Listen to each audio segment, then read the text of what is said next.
మాజీ మంత్రి జగదీశ్వర్ రెడ్డి గారు ప్రస్తుతం ఫోన్ లైన్ లో సిద్ధంగా ఉన్నారు. జగదీశ్వర్ రెడ్డి గారు, జీతలు న్యూస్ కోసం సమయం కేటాయించిన ధన్యవాదాలు సార్. సో ఏంటి రేపు విచారణకు కేసీఆర్ అటెండ్ అవుతారా కారా, అటెండ్ కావాలా వద్దా, మీ ఒపీనియన్ ఏంటి? వాస్తవానికి ఇది ఒక చిల్లర ప్రయత్నం. ఈ ప్రభుత్వం, కాంగ్రెస్ ప్రభుత్వం యొక్క చిల్లర వేషం ఇది. ఈ కేసుకు తలా తోకాలేదు మొదలు. ఎక్కడైనా భరత్ గారు మీకు తెలుసు, ఒక కేసు, ఒక క్రిమినల్ కేసు జరగాలి అని అంటే మొదలు విక్టిమ్ ఉండాలి, నష్టపోయిన వాడు కూడా ఉండాలి, ఏదో ఒక రకంగా నష్టం చేసిన వాడు కూడా ఉండాలి. ఈ ఇద్దరు ఉన్నప్పుడు సాక్ష్యం అంటే ఇంకోటి ఉండాలి. అసలు ఈ కేసులో మా ఫోన్ ట్యాప్ చేసిండ్రు అని చెప్పిన మానవుడే లేడు. మొదలు ఫస్ట్ గుర్తుపెట్టుకోండి, ఎవరు ఆడలు కానీ మొగలు కానీ ఒక్కరు ఉన్నా మా ఫోన్ ట్యాప్ చేసిండ్రు, చేసి మా ఫలాన్ని మా దొంగతనం చేసిండ్రు, మా ప్రైవసీని భంగం కలిగించారు, లేదా మా ఆస్తిని చేసిండ్రు, లేదా మా రహస్యం తెలుసుకొని మాకు ఫలాన్ని నష్టం చేసిండ్రు అని వచ్చి కాంప్లైంట్ వాళ్ళతో వాళ్ళు చేసిన మనిషి కూడా లేరు. కేవలం ప్రభుత్వము అనుకోని వాళ్ళకి వాళ్ళు ఊహించుకొని ఏదో చేసిండ్రు, ఎవరికో ఏదో చేసిండ్రు అని చెప్పి వాళ్ళే సృష్టించి వాళ్ళే అబద్ధాలు మాట్లాడి ఇక చూసిండ్రు. మన ఒక దశలో ఎంత దూరం అయింది, మొత్తం వాళ్ళు మహిళలు సినిమా యాక్టర్లు చేసిండ్రు, వీళ్ళే చేసిండ్రు, వాళ్ళే చేసిండ్రు, జడ్జిలే చేసిండ్రు అని చెప్పి పుంకాలుగా ప్రచారం చేసిండ్రు. ఇక వాళ్ళకున్న స్లాటర్ హౌస్లను పెట్టుకొని ఇష్టం వచ్చిన పద్ధతుల్లో టీఆర్ఎస్ పైన దుమ్మెత్తి పోసిండ్రు. ప్రతి ఎలక్షన్ సందర్భంలో ఒకసారి పార్లమెంట్ ఎలక్షన్ రాగానే ఒకసారి చేసిండ్రు. ఆ తర్వాత మేము వరంగల్ సభ పెట్టుకుని బ్రహ్మాండంగా జనంలో పైపు రాగానే మళ్ళొకసారి చేసిండ్రు. మళ్ళీ మన గ్రామ పంచాయతీ ఎలక్షన్ సందర్భంగా మళ్ళొకసారి చేసిండ్రు. ఇవాళ మున్సిపల్ ఎలక్షన్లు వచ్చినాయి మళ్ళీ ఒకసారి, లేదా ప్రభుత్వం లేదా సంక్షేమం వచ్చినప్పుడు ఒకసారి. ఇట్లా వీళ్లకు ఉత్త పనికి మాలినవి చెత్త ఆలోచనలతోని ప్రజల్ని డైవర్ట్ చేయడానికి ఒకటి సృష్టించి వాళ్ళే ఒక డిటెక్టివ్ నవల్లో, ఒక క్రైమ్ థ్రిల్లర్ లో కథ తయారు చేసినట్టు తయారు చేసుకుని కూర్చొని కొంతమంది ఇట్లా తయారై ఉన్నారు. వీళ్ళు కొంతమంది క్రూకుడు నాయకులు, అందులో కొంతమంది పోలీస్ ఆఫీసర్ కూడా ఉన్నట్టున్నారు. ఇలా వీళ్ళకు రిటైర్ కావచ్చు, ఇప్పుడున్నోళ్ళు కావచ్చు, వీళ్ళకి సలహా ఇస్తున్నారు ఉన్నారు. ఇది ఒక పనికి మాలిన చెత్త కేసు. దీంట్లో కేసే లేదు మొట్టమొదటిగా. ఇది ఇప్పుడు ఒక క్వశ్చన్ సార్, ఇక్కడ విక్టిమ్ ఎవరు లేరు అన్నారు, బట్ బండి సంజయ్ తర్వాత ఇటువంటి వాళ్ళు ఈటల రాజేందర్ లేకపోతే రేవంత్ రెడ్డి కూడా నా ఫోన్ ట్యాపింగ్ గురైంది, భార్యాభర్తల ప్రైవేట్ సంభాషణలు వింటారా, బెడ్రూమ్ లో ఇవన్నీ మాటలు మాట్లాడారు. వాళ్ళంతా విక్టిమ్స్ కౌంట్ కదా. ఒక్క నిమిషం, కేసు ఎప్పుడు బుక్ చేసిండ్రు, వీళ్ళు ఎప్పుడు వచ్చి చెప్పిండ్రు, మీరు ఒకసారి గుర్తుపెట్టుకోండి. ఇవాళ మీకు ఏదైనా నష్టం జరిగితే మీకు ఇమ్మీడియట్ గా తెలుస్తాయి. ఇప్పుడు ఇవాళ మీ ఫోన్ ట్యాప్ చేసిండ్రు అనుకుందాం, కష్టపడి మీ ఫోన్ ఏ అవసరం కొరకు ట్యాప్ చేసిండ్రో ఆ అవసరాలు నేర్చుకుంటారు కదా. ఇప్పుడు మీరు ఇక్కడ ఎవరితో ఏం మాట్లాడారో తెలుసుకొని పోయి దాన్ని బ్రేక్ చేయడమా, దాన్ని ఇంకోటి చేయడమా చేస్తే మీకు ఆ నిమిషాలు అర్థమైపోతుంది కదా. అరే నేను పలానా ఎంతో మాట్లాడిన విషయం ఇతరికి ఎట్లా పోయింది, ఇది మధ్యనోడు ఈనాడు అనేది మీకు అర్థమైపోతుంది కదా భరత్. అట్లా ప్రభుత్వంలో ఉన్నప్పుడు ఎవడైనా ఆరోపణ చేసిందా, మన ప్రభుత్వం వెళ్ళిపోయిన తెల్లవారు ఎవడైనా ఆరోపణ చేసిందా? ప్రభుత్వమే స్వయంగా వీళ్ళే ఒక ఎఫ్ఐఆర్ చేసేసి ముందు సిఐలకు డిఎస్పీలను పట్టుకొచ్చి వాళ్ళని ఏదో చేసేసి మేము ఏం మాకు దొరికినాయి అన్నారు, ₹7 ఆధారం లేదు, పోయి తీసుకుపోయి వాటిని ఏదో పలగొట్టేసేసి ముస్సిలు వేసిరని చెప్పిండ్రు. ఆ డిస్క్లు హార్డ్ డిస్క్లు అని చెప్పి ఎప్పుడు చేసిండ్రు? కేవలం ఆ అధికారులు ఒక ఫాల్స్ ఏది పనికి మాలింది, ఏది ఆధారం లేదు కేసు ఒకటి పెట్టి వాళ్ళని పట్టుకొచ్చి వాళ్ళ ఫోన్లలో నుంచి వెళ్ళి అంతకుముందు మాట్లాడి, ఇప్పుడు మన ఫోన్ కూడా పాత ఫోన్ కంటిన్యూగా ఉంటే అది 10 ఏళ్ల కింద మాట్లాడింది కూడా ఉంటాయి దీంట్లో. వీటిని పట్టుకొని వచ్చి ఆ రోజు వాళ్ళ ఉద్యోగ సందర్భంగా వాళ్ళకి అవసరం ఉన్న ఫోన్లు మాట్లాడుకుంటే వాటిని పట్టుకొని వచ్చి దాంట్లో నుంచి తీసుకుపోయి వీళ్ళు నోటీస్ వచ్చి పిలిపిస్తే కదా వచ్చి వాళ్ళు ఆరోపణ చేసిపోయింది.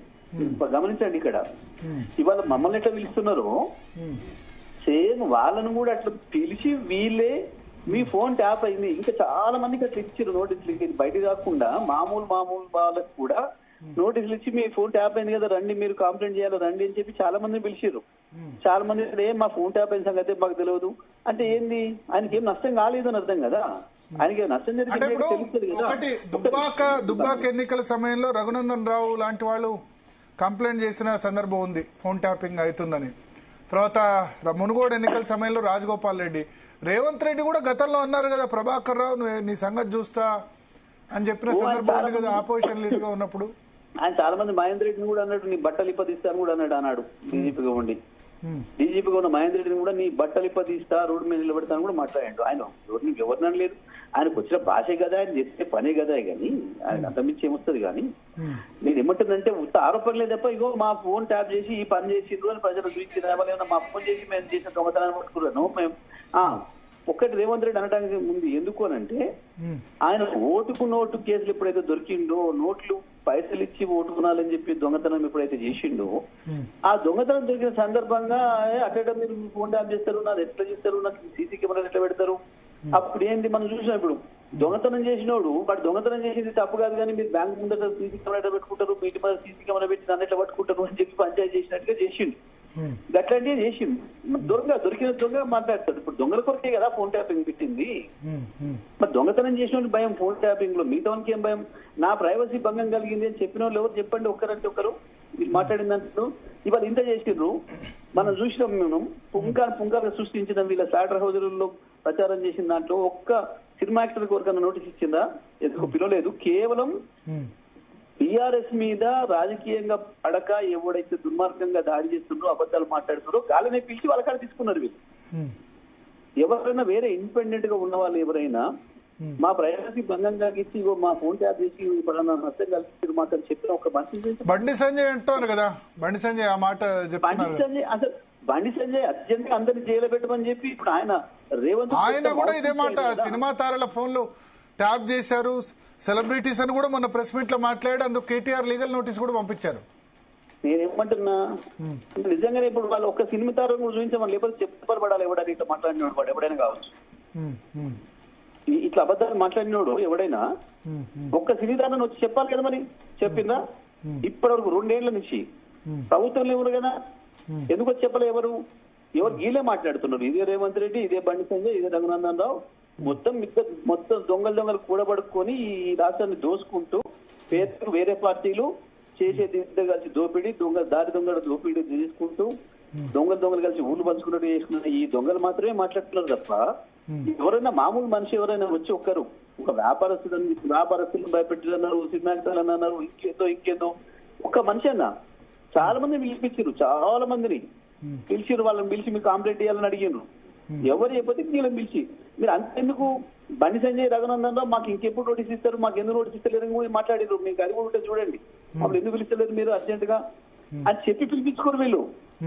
ఎందుకు అనంటే ఎక్కడ లేదు అసలు ఈ కేసు అనేది లేదు, కేసు బేస్ లేదు మొదలు. ఇంకొకటి రెండో విషయం, ట్యాపింగ్ అనేది ప్రతి ప్రభుత్వంలో జరుగుతుంది. 40 ఏళ్ళు 45 ఏళ్ళు ఇవాళ భారతదేశంలో ట్యాపింగ్ జరగబట్టి స్వయంగా మన్మోహన్ సింగ్ గారే ప్రకటించాను అవును ట్యాపింగ్ చేస్తారు అని. ఇది రెండో విషయం. మన దగ్గర కూడా జరుగుతుందనే విషయం 40 ఏళ్ళ నుంచి ప్రతి ముఖ్యమంత్రి కానీ ఇక్కడ మావోయిస్టుల పేరు చెప్పి ఒక్క నిమిషం మహేష్ కుమార్ గౌడ్ ఎట్లా చేశారు సార్? నేనేమంటున్నా, మావోయిస్టుల ఇంకోట మావోయిస్టులు చాలా మంది పొలిటికల్ లీడర్లు మావోయిస్టులతో సంబంధాలను అరెస్ట్ చేసిండ్రు, మర్చిపోవద్దు భరత్ గారు. మనం ఓకే.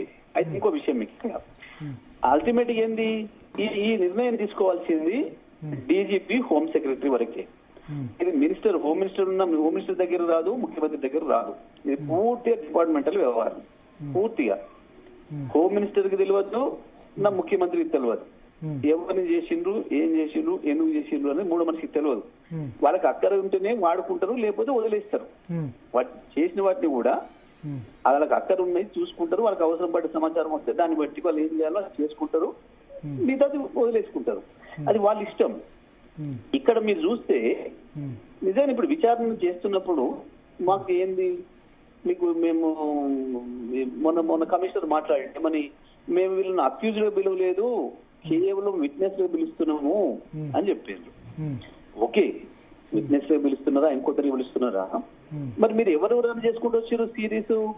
మొట్టమొదలు డిఎస్పీ సిఐ లెవెల్ చేశారు, ఆ తర్వాత ఎస్పీ లెవెల్ డీసీపీ లెవెల్ చేశారు, ఆ తర్వాత డిఐజీ లెవెల్ 5 లెవెల్ నుంచి వచ్చేసారు. అసలు వీళ్ళకి వాళ్ళు ఏం చెప్పారు దాన్ని బట్టి చేయాలి కదా. వాళ్ళు ఏం చెప్పారు, పై అధికారుల అనుమతిని వాళ్ళు ఏం చెప్తే గది చేస్తారు తప్ప మాదేముంటది, మాకు ఏం తెలియదు, పై అధికారులు ఏం పంపిస్తే గది చేస్తాము అని చెప్తారు. దీనికి అనుమతులు కూడా తీసుకోవాలి, పై నుంచి కూడా సెంట్రల్ గవర్నమెంట్ అనుమతులు కూడా తీసుకోవాల్సి ఉంటుంది. మరి ఆ తీసుకున్న దాంట్లో మరి ఎవరు ఇచ్చిండ్రు, సంతకం ఎవరు పెట్టిండ్రు? ఒకటి, ఇప్పుడు ఏ తప్పు జరగకపోతే ప్రభాకర్ రావు విదేశాలకు ఎందుకు, విదేశాల్లో సంవత్సరం పాటు ఉండాల్సిన అవసరం ఏముంది? ప్రభాకర్ రావు ఎందుకు విదేశాలకు పోయిండని వారిని అడగాల్సిన విషయం. మా పార్టీకి సంబంధం లేదు కదా. అంటే అప్పుడు ఇంటెలిజెన్స్ చీఫ్ గా ఆయన ఉన్నారు. వాళ్ళ అధికారులు ఇప్పుడు ఇవాళ అధికారులు ఉన్నారు, అయ్యాలున్న అధికారులు ఉంటారు. అధికారులు ఎప్పుడు అధికారులే, అది మాకు సంబంధం లేని విషయం. ఇంకోటి ఏంది, ప్రభాకర్ రావు గారిని వెనకేసుకోవాల్సిన అవసరం లేదు, మేము ఆయనను డిజైన్ చేసుకోవాల్సిన అవసరం లేదు. కానీ వాస్తవానికి ఆయన వెళ్ళిపోయిన తెల్లవారు కదా వీళ్ళు కేసు పెట్టింది. ఆయన వెళ్ళిపోయిన తర్వాత 10 రోజులకి ఏమో ఒకసారి డేట్ చూసుకోండి మీరు. వాస్తవం మాకు అక్కర్లేదు, ఎవరితో ఒకళ్ళతో పుచ్చుకుని అక్కర్లేదు. కానీ నేను సిరీస్ చెప్తున్నా, అది కూడా ప్రభాకర్ రావు గారు వెళ్ళిపోయిన తర్వాత పెట్టుకోరు వీళ్ళు కేసు. మీరు చూడండి డేట్లు ఒకసారి. అయితే ఇక్కడ ఇంకోటి, ప్రణీత్ రావు మరి ఎందుకు హార్డ్ డిస్క్ ధ్వంసం చేశారు? ఇర్రెగ్యులారిటీస్ ఏం లేకపోతే మనకి మనిద్దరికి తెలుసు. అదే మన వీళ్ళు మాట్లాడుతారు, బండి సంజయ్ మాట్లాడతాడు, రఘునందన్ మాట్లాడతాడు, ముఖ్యమంత్రి రేవంత్ రెడ్డి మాట్లాడతాడు. హార్డ్ డిస్క్ సంబంధం చేసిందని వాళ్ళకి తెలుస్తుంది, మనకే తెలుస్తుంది ఏం చేసారు ఏం చేయలేదని విషయం. అది మనకేం సంబంధం, వాళ్ళు ఉన్న హార్డ్ డిస్క్ చేసుకుంటే కూడా. అంటే ఫస్ట్ ఇప్పుడు December 7 ఎలక్షన్ రిజల్ట్ రాగానే హార్డ్ డిస్క్ ధ్వంసం చేసి మూసీలో పడేశారు, ముక్కలు చేసి. ఇప్పుడు ఒక విషయం చెప్పండి, ఇది ఏ డిటెక్టివ్ నవల్లో క్రైమ్ థ్రిల్లర్ లో రాసినా కూడా నమ్ముతారా ప్రజలు? ఏమన్నా ఇంకా మూసిలో పడేసి మళ్ళీ దొరుకుతాయి వీళ్ళకు. మూసిలో పడేసి తెచ్చినాం రికవరీ చేసినాం రాసి సిగ్గుండాలి కదా రాష్ట్రానికి. నవ్వు కూడా జడ్జి కూడా నవ్వుకుంటారు వీళ్ళు రికవరీ చూస్తే. మూసిలో మీరు ఒక వస్తువు పడేసి మళ్ళీ తీసుకోండి చూద్దాము, రూపాయి బిల్ల పడేసి తీసుకోండి. కానీ అదే రోజు అంటే 10వ తారీఖు 11వ తారీఖు వెంటనే రిపోర్ట్ అయింది కదా ఈ హార్డ్ డిస్క్ ధ్వంసం, మొత్తం డాటా మొత్తం తీసేశారని. అధికారంలోకి వచ్చిన 3వ రోజే ఆ ఇంటెలిజెన్స్ వాళ్ళు. నేనేమంటున్నా, వాళ్ళు స్టోరీ అల్లిండ్రు. ఎన్ని నెలల తర్వాత మూసీలో మేము రికవరీ చేసాం అని చెప్పింది ఒకసారి చూస్తే 6 నెలల తర్వాత. ఓకే, 6 నెలలు మూసీలో పడేసి వచ్చిన చిన్న చూర చేసిందట. మళ్ళా ధ్వంసం చేసిరు అంటే చూర చేసింది వెతికి దొరుకుతుందా? వీళ్ళేదో సృష్టించేది ఒకటి ఏంది అంటే, ఈ రకంగా మా మీద కక్ష తీర్చుకోవాలి, పొలిటికల్ గా కక్ష తీర్చుకోవాలి, ఏదో బీఆర్ఎస్ దెబ్బతీయాలి, కేసీఆర్ ప్రతిష్టం దెబ్బతీయాలి, హరీష్ రావు గారిని కేటీఆర్ ని అందరిని ఇబ్బందులు పెట్టాలి, ఏ సందర్భం వచ్చినప్పుడల్లా పొలిటికల్ అవసరం వచ్చినప్పుడల్లా ఈ కేసును వాడుకోవాలి అన్న ఒక దుర్మార్గమైన ఆలోచనతో వాళ్ళు తయారు చేసిన ఒక క్రైమ్ స్టోరీ తప్ప, పనికిమాల స్టోరీ తప్ప ఇది దేనికి నిలబడేది కాదు. అయితే ఒక టాస్క్ ఫోర్స్. ఇంకొకటి, మీరు నేనేమంటున్నా, ఈ సిరీస్ లో ఎవరు చేయాలని మీరు చెప్పండి. మొట్టమొదలు ఎవరు సీఎం దగ్గరికి అనుమతి పోయేది? అనుమతి ఇస్తే కూడా ఏదైనా సీఎం కి సంబంధం ఉండదు ఇందులో, హోమ్ మినిస్టర్ కు సీఎం సంబంధం ఉండదు. సీఎం క్యాంప్ ఆఫీస్ నుంచి చిట్టీలు ఇచ్చారు, పలానా వాళ్ళ నెంబర్ ఇచ్చి నెంబర్ ఫోన్ ట్యాపింగ్ చేయించారు, ఇట్లా ఆరోపణలు చేస్తున్నారు కదా. నేనేమంటున్నా, ఇదంతా బదనాం చేయడం కొరకు పనిపాలన వచ్చేది. ఇప్పుడు మీకు సిటీ పంపిస్తే నేను ఉంటానంటే సిటీ, అసలు సిటీ పంపించేసా కదా వేరే వాళ్ళకి ఏం తెలుస్తుంది? మేము పంపిస్తే ఒకవేళ అనుకుందాం. అది ఇప్పటి వరకు అరెస్ట్ అయిన వాళ్ళ స్టేట్మెంట్ లో ఉంది. అంటే రాధాకిషన్ రావు తర్వాత ఎవ్వరు ఒక్క స్టేట్మెంట్ వాళ్ళు చెప్పింది కాదు, వీళ్ళు రాసుకున్న స్టోరీ. వీళ్ళ క్యాంప్ ఆఫీస్ లో, వీళ్ళ సీఎం ఆఫీస్ లో కూర్చొని వీళ్ళు తయారు చేసుకొని రాసుకున్న స్టోరీ, క్రైమ్ స్టోరీ తప్ప, సినిమా స్టోరీ తప్ప.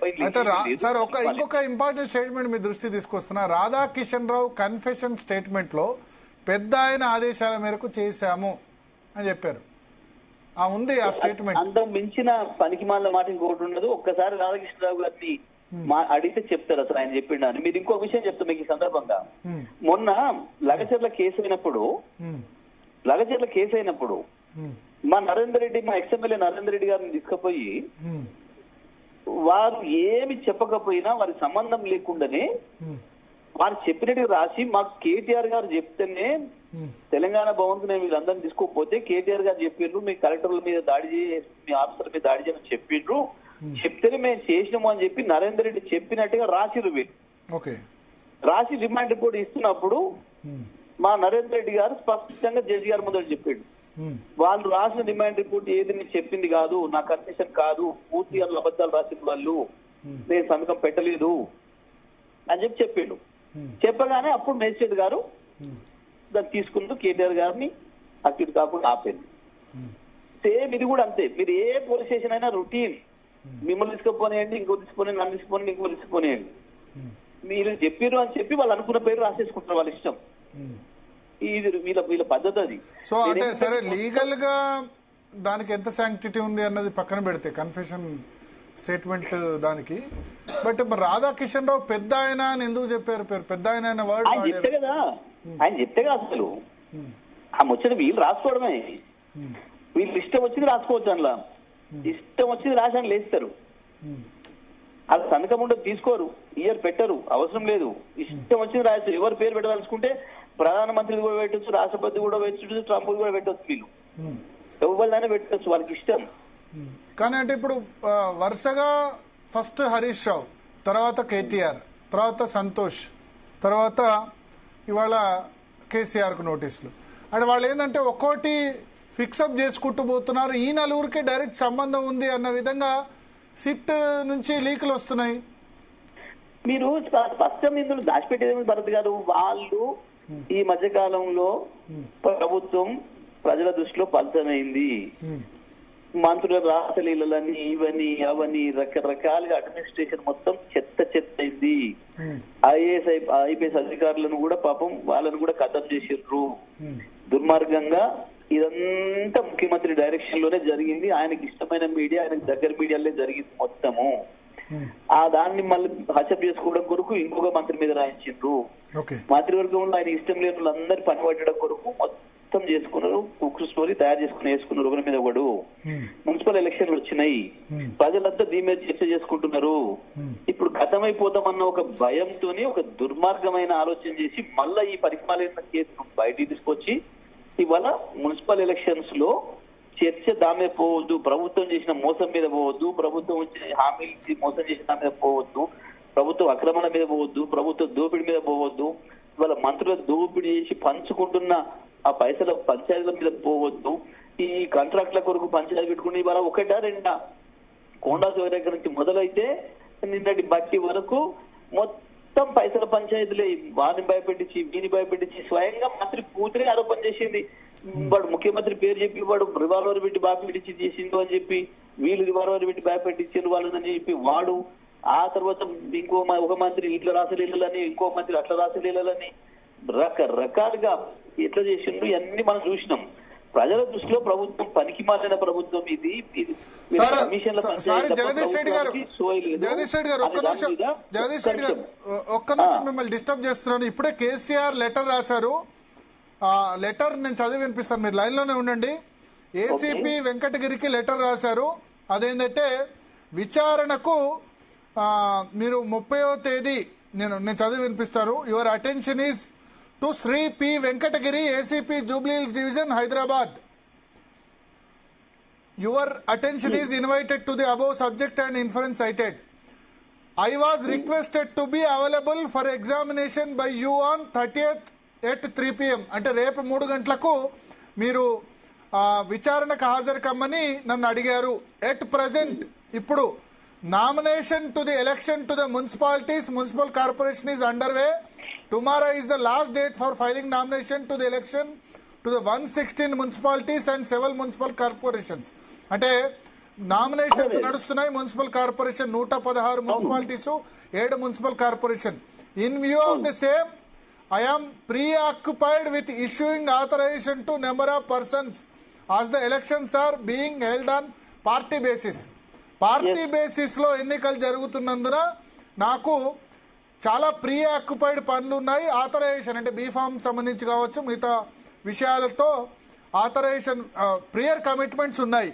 In view of the above you may fix any other date of your convenience for my examination under section 160 of CrPC అని చెప్పారు. అంటే మిగతా ఏ డేట్ అయినా పర్లేదు, రేపు మాత్రం పాసిబుల్ కాదు, ఎందుకంటే మున్సిపల్ ఎన్నికలు నడుస్తున్నాయి, కార్పొరేషన్ ఎన్నికలు నడుస్తున్నాయి అని చెప్తూ you conduct the examination at my place of residing, house number 3-96, Erravelli, Markook, Siddipet.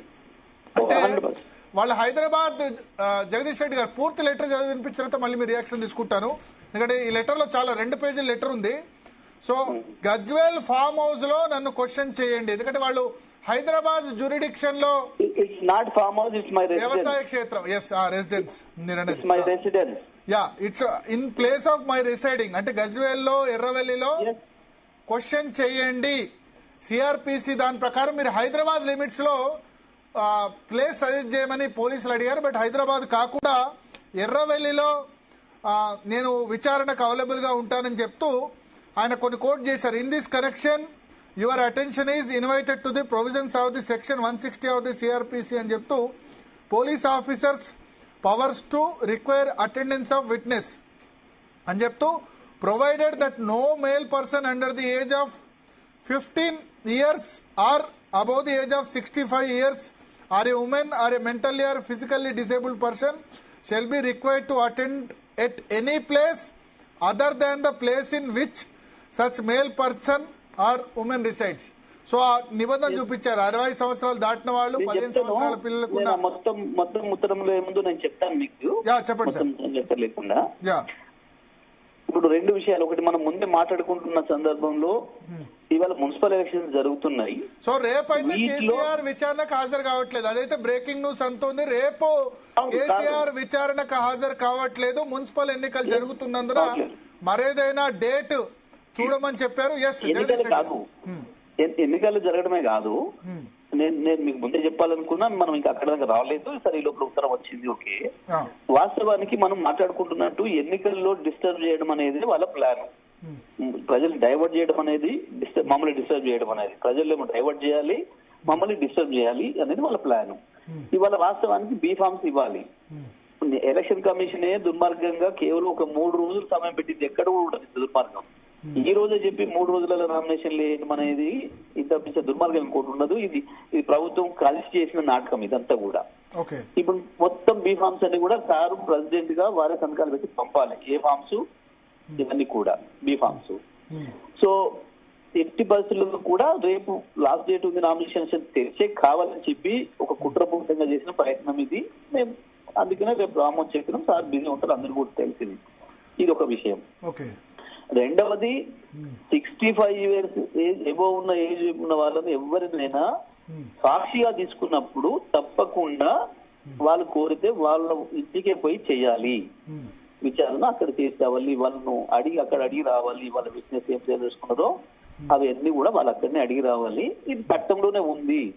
మేము ఇక్కడ అదే చెప్తున్నాం, పోలీసులు చట్ట ప్రకారం పనిచేస్తలేదు ఈ ప్రభుత్వంలో. కొంతమంది ఉన్నత స్థాయి అధికారులు కూడా మా ప్రభుత్వం ఉన్నంత కాలం పెద్ద మేము సిన్సియర్ ఆఫీసర్లం అని చెప్పేసి పోజులు పెట్టిన వాళ్ళు కూడా ఇయ్యారు. ఇవాళ పూర్తిగా ప్రభుత్వానికి లొంగిపోయి చట్ట విరుద్ధంగా వ్యవహరిస్తున్నారు. ప్రొవిజన్ లో అంత స్పష్టంగా ఉంది చట్టంలో. 65 దాటిన వ్యక్తి ఎక్కడ రెసిడెన్స్ ఉంటే వాళ్ళు అక్కడికి రమ్మంటే పోయి చేసి రావాలి అని చెప్పి క్లియర్ గా ఉంది. కేసీఆర్ గారు ఆమె 15 ఏళ్ళ నుంచి ఉంటున్న సంగతి అందరికీ తెలుసు. ఇంకొక వైపు వీళ్ళందరూ ఏడ్చింది, వీళ్ళందరూ అరిచింది, వీళ్ళు కుక్కల్లాగా ఫామ్ హౌజులు ఉన్నారు అని మాట్లాడిండ్రు. కేసీఆర్ రెసిడెన్స్ అది, ఫామ్ ఉంటది, ఫామ్ లో రెసిడెన్స్. ఫామ్ హౌస్ అంటే తప్పేం లేదండి, అది వ్యవసాయ క్షేత్రం, వ్యవసాయం ఇష్టం కాబట్టి, ప్యాషన్ కాబట్టి. It is farmer house. ఆయన రైతు పొలంలో కట్టుకుంటాడు. ఆయన నియోజకవర్గము ఆయనకి ఎక్కడికో పోలేదు కదా, ఆయన నియోజకవర్గంలోనే ఆయన ఇల్లు కట్టుకుని ఉన్నాడు.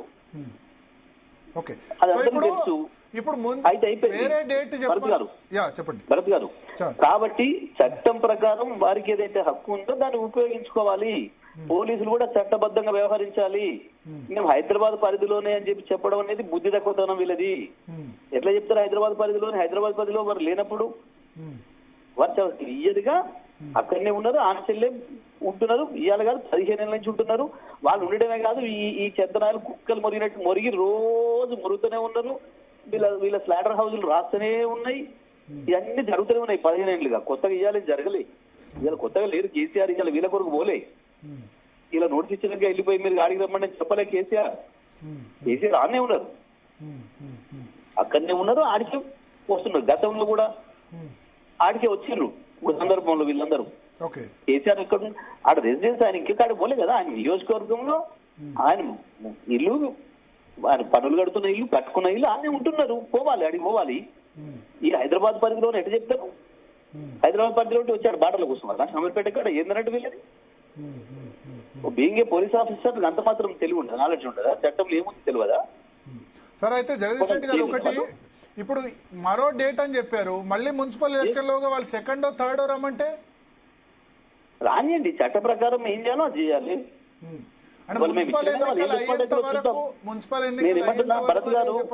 భరత్ గారు, ఇవాళ మాకున్న సమస్య ఇవాళ రాష్ట్రం అంతా ప్రజలందరూ కూడా తెలుసు. బీఫామ్ల కొరకు ఎంత ఒత్తిడి ఉంటుందో తెలుసు. ఏ ఫామ్లు పంపాలి, మళ్ళీ దాంట్లో ముందు ఆ తర్వాత బీఫామ్లు పంపాలి. అది కూడా రేపు సాయంత్రం 5 లోపలే సబ్మిట్ చేయాలి యూనిఫామ్లు అవును కంపల్సరీ.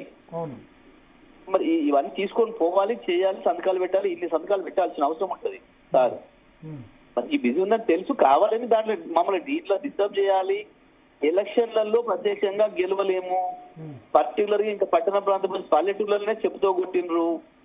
ఇక్కడనైతే ఇంకా పట్టణ ప్రాంతాల్లో ఇంకెక్కువ కూడా కర్రవాల్సి వాత పెడతట్టున్నారు ప్రజలు. ఆ భయం ఉంది, ఎందుకంటే వీళ్ళు చేసిన మోసాలకు హామీలు ఇచ్చి మోసం చేసిన దానికి అన్ని రకాల వర్గాలు, ఉద్యోగస్తులు కావచ్చు, రిటైర్ ఉద్యోగస్తులు కావచ్చు, నిరుద్యోగులు కావచ్చు, వ్యాపారస్తులు కావచ్చు, పెన్షనర్లు కావచ్చు, ప్రతి ఒక్కరు పట్టణ పేదలు కావచ్చు, అన్ని వర్గాల ప్రజలు దెబ్బతిన్నారు. వ్యాపారస్తులు కావచ్చు, చిన్న వ్యాపారస్తులు, పెద్ద వ్యాపారస్తులు కావచ్చు, రియల్ ఎస్టేట్ కావచ్చు, వీళ్ళ దుర్మార్గ పాలన వల్ల నాశనం అయిపోయి ఉంది.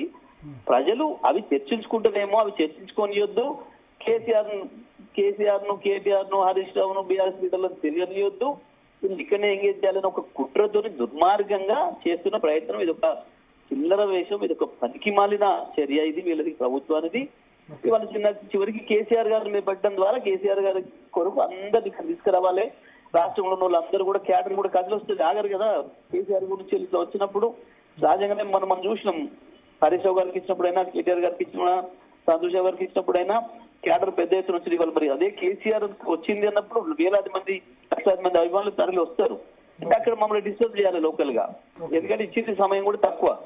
ఇది ఒక కుట్రపూరితంగా ఎన్నికల్లో మమ్మల్ని డిస్టర్బ్ చేయడానికి చేసే తప్ప ఈ కేసు వల్ల వాళ్ళు పీకగలిగింది కూడా ఏమీ లేదు, ఏమీ చేయలేరు. మమ్మల్ని కేసీఆర్ ని ముట్టుకోలేరు, వీళ్ళతో ఏది కాదు మాకు అందరికి తెలుసది. కేసీఆర్ మల్లె పువ్వులాగా తిరిగి వస్తాడని చెప్పినాం. మీరు పనికి మాలిన కమిషన్లు వేసేనాడని చెప్పినాం. మీరు ఏ కమిషన్లు వేసుకోరి, ఏ ఎంక్వైరీలు వేసుకోరి, ఏమి కాదు కేసీఆర్ గారు చెప్పినాం. కమిషన్లలో తేలిపోయింది. ఆ ఎలక్ట్రిసిటీ కమిషన్ మనిషిలో కూడా పెట్టుకున్నారు. ఈ కమిషన్ లో కూడా ఏదో చిల్లర వేషం వేస్తే అది కూడా కోర్టు ముట్టుకేలేసింది, ఇది రిపోర్ట్ అని చెప్పి పక్కన పడేసింది. ఇవాళ ఇంకా ఇటువంటి ఏదో ఒక చిల్లర ప్రయత్నం చేస్తున్నారు. ఇవన్నీ కూడా తిప్పు కొడతారు. తెలంగాణ ప్రజలు అర్థం చేసుకుంటున్నారు ఈ కాంగ్రెస్ ప్రభుత్వం యొక్క చిల్లర వేషాలని, ఈ దుర్మార్గాల్ని. కేసీఆర్ ఏదో ఇబ్బంది పెట్టాలని చేసే ప్రయత్నం, బీఆర్ఎస్ పార్టీ ఇబ్బంది పెట్టాలని చేసే ప్రయత్నం. ఇప్పుడు సిట్ నిష్పాక్షికంగా జరుగుతోందని సజ్జనార్ ప్రెస్ రిలీజ్ మొన్న చేశారు. అనవసరంగా దీన్ని చేయకండి, మేము చట్ట ప్రకారం ముందుకు పోతున్నామని చెప్పి. వాళ్ళ ఎంపీనే, వాళ్ళ మాజీ ఎంపీనే చెప్పిండు ఆయన ఏమేమి పనిచేస్తుండడు ఏంటి అనేది స్పష్టంగా నిన్న మీడియాలో మొత్తం విప్పి చెప్పిండు. ఈ అధికారులు ఎవరెవరు ఏం పనిచేస్తున్నారు, దేని కోసం పనిచేస్తున్నారు, మీరు పైకి మాట్లాడేది ఏంటి, లోపల చేస్తున్నాయి అన్ని వీళ్ళ భాగవతం అంతా సాక్షిగానే చెప్పిండు. పాపం కొన్ని సందర్భాల్లో ఇట్లా పుట్టలు పగులుతాయి, వీళ్ళ పాపాల పుట్టలు పగులుతుంటాయి. నేను వారే చెప్పిన స్పష్టంగా వీళ్ళందరూ సగదనం ఏంది, ఈ కమిషనర్లు పైకి పోజులు పెట్టి ఏమేమి మీడియాలో ఏం మాట్లాడుతున్నారు, లోపల పనులు ఏం చేస్తున్నారు అందరూ అనేది నేను వారే చెప్పారు స్పష్టంగా. వీళ్ళు ఎవ్వరు కూడా చట్ట ప్రకారం పనిచేస్తలే. వాళ్ళ సిట్టు నిజంగా చట్ట ప్రకారం పనిచేస్తే కేసీఆర్ గారిని హైదరాబాద్ పరిధిలో చేస్తామని ఎట్లా అడుగుతారండి వాళ్ళు? కేసీఆర్ ఏడుంటే అడిగి వస్తామని అడగాలి. అంటే కేసు ఇక్కడ పిటిషన్ ఇక్కడ దాఖలైంది రిజిస్టర్ అయింది కాబట్టి మేబీ ఎక్కడ రిజిస్టర్ కానీ సాక్ష్యం అనేది 65 ఏళ్ల పైన వయసున్న మగవాళ్ళైనా, 15 ఏళ్ల లోపున్న పిల్లలైనా, మధ్యన ఉన్న మహిళలు, ఈ డిజేబుల్డ్, ఇటువంటి కొన్ని ఉన్నాయి. వీళ్ళకి అవకాశం ఉంది చట్టంలో. దాని ప్రకారం అక్కడికి పోయి చేయాలి వాళ్ళు పోతే. అదే అవకాశాన్ని మేము వినియోగించుకుని మేము రాసినాం. ఇగో ఈ చట్టం ప్రకారం ఇది ఉంది, నాకు హక్కు ఉంది, మీరు ఇక్కడికి వస్తే నేను అవైలబుల్ ఉంటా రేపు ఒక్కరోజు తప్ప, మీరు రండి అని చెప్పి రాసినాం. మళ్ళీ నడుస్తారు రమ్మని చెప్పండి, వాళ్ళు ఇస్తారు కదా. వాళ్ళు చెప్తే దాని ప్రకారం వచ్చిపోతే ఏమి ఇబ్బంది లేదు. వాళ్ళకి ఏ సమాచారం కావాలో కేసీఆర్ గారి దగ్గర నుంచి మన మా వాళ్ళు బ్రహ్మాండంగా చెప్పొచ్చారు. మా ముగ్గురు కూడా, హరీష్ రావు గారు, కేటీఆర్ గారు, మా సంతోష్ రావు గారు మంచిగా సాగు చెప్పొచ్చారు. కేసీఆర్ గారికి కాకపోతే ఇంకా తేడతెల్లం అవుతుంది. వాళ్ళకి ఏం సమాచారం కావాలో పోయి వచ్చిపోవచ్చు. చట్ట ప్రకారం కేసీఆర్ గారు చట్టాన్ని గౌరవించడంలో ముందుంటారు, చట్టసభని గౌరవించడంలో ముందుంటారు, రాజ్యాంగ వ్యవస్థల్ని కాపాడుకోవడంలో వాటి యొక్క గౌరవం తెచ్చేదాంట్లో కేసీఆర్ గారు ముందుంటారు, వాటిని గౌరవించడంలో ముందుంటారు. కానీ చట్ట వ్యతిరేకంగా వీళ్ళు చేస్తున్న చర్యల్ని తప్పకుండా ఎండగడతాం. చట్టం ప్రకారం మాకున్న హక్కులు వినియోగించుకుంటాం. తప్పకుండా నేను దాని గురించి వాళ్ళతో రాసినాం. ఇప్పుడు థ్యాంక్ యూ జగదీష్ రెడ్డి గారు కోసం మీ సమయం కేటాయించినందుకు. సో మనతో పాటు చర్చలో అడ్వకేట్ శరత్ గారు జాయిన్ అయ్యారు బీఆర్ఎస్ నుంచి.